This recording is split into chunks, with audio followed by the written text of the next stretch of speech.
Prince Christian and Princess Leonor's grand royal wedding at a magnificent palace. The palace doors have opened, the world is watching, and history is unfolding before our very eyes. For generations, royal weddings have captured hearts, but none quite like this. You expect tradition, you expect elegance, you expect protocol. But what if I told you that behind the glittering crowns and flawless smiles, this wedding carries secrets that will shape the monarchy's future?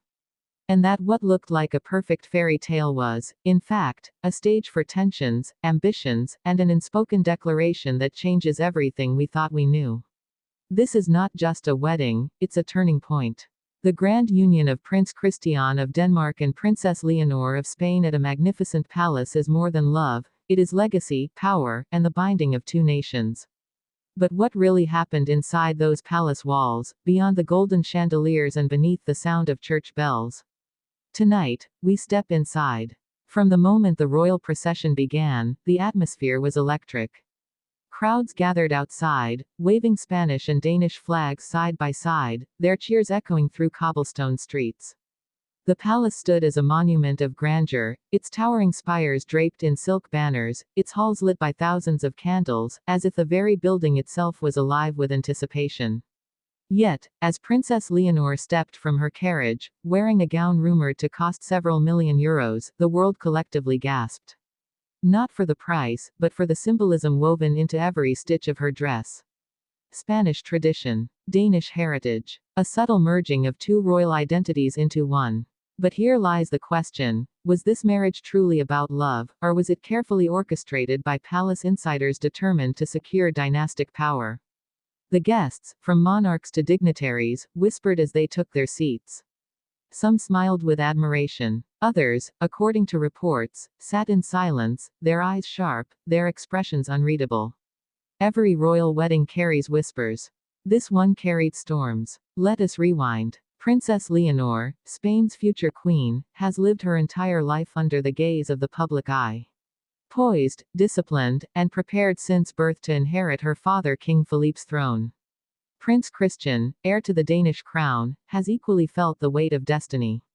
Two young royals, raised in palaces hundreds of miles apart, now stand together as husband and wife. But was this destined by fate, or carefully aligned by generations past? As the vows began, the world held its breath. Leonor's voice was calm, steady, filled with both tenderness and command. Christian's eyes never left hers, as though he was memorizing every moment. Yet, behind them, Queen Letizia of Spain and Queen Mary of Denmark exchanged a look that many have described as layered with meaning. Pride, yes. Relief, perhaps. But also something else, an awareness of the magnitude of what was unfolding. Because this was not just a wedding between two young hearts. It was a union of kingdoms, a renewal of alliances, a promise that Europe's royal houses are stronger when bound together. The crown jewels glittered, the choirs soared, the rings were exchanged. But outside, protesters raised signs, questioning the cost of the ceremony, an estimated $14 million, asking whether monarchy still belongs in a world of economic struggle. Inside the palace, every laugh, every toast, every tear seemed to carry a weight that went beyond celebration. And here lies the deeper story. The reception, held in a hall of mirrors that reflected thousands of flickering lights, was more than a feast.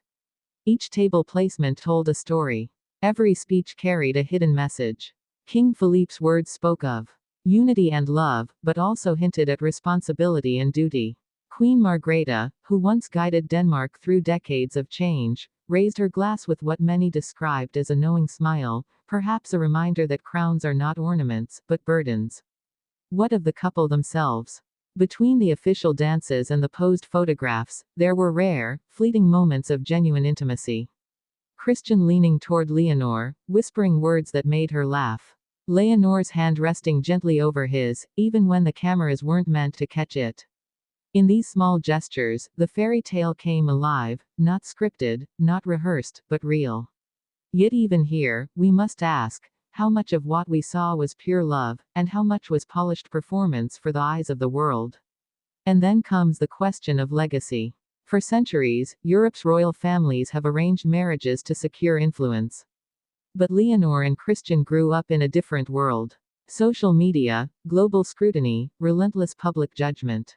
Every step of their relationship has been watched, dissected, debated. Could any love survive such pressure? And yet, here they stood, defiant, united, radiant. Perhaps that is the real miracle of this wedding. Not the gold or the silk, not the diamonds or the crowns, but the courage to choose love in a world that questions everything. But love does not silence politics. Already, analysts speak of the Copenhagen Pact, predicting that Spain and Denmark's renewed royal bond could strengthen alliances across Europe. Others whisper that this marriage may rekindle debates in Britain, where the Windsors face their own generational challenges. And still others say that Leonor's wedding has reignited monarchist pride across Spain, at a time when the crown's future was under heavy scrutiny. So, what does this mean for us, the people watching from afar? It means that history is not written in dusty books, it unfolds in living moments like these. A royal wedding is never just a private affair, it is a mirror, reflecting what we value, what we resist, and what we hope for. For some, this was a fairy tale. For others, a reminder of inequality. But for all, it was unforgettable. And perhaps, that is the ultimate truth. The magnificent palace, the glittering crowns, the silken gowns, they will fade into memory. But the image of two young heirs, choosing each other in front of the world, will endure. Because no matter how much power or politics stand in the shadows, love has a way of stepping into the light.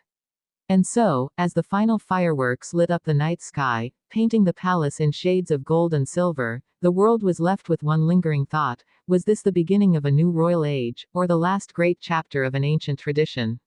The answer, perhaps, lies not in crowns or titles, but in the hearts of Christian and Leonor themselves. For if their love is true, then this wedding was not the end of a story, but the start of a legend.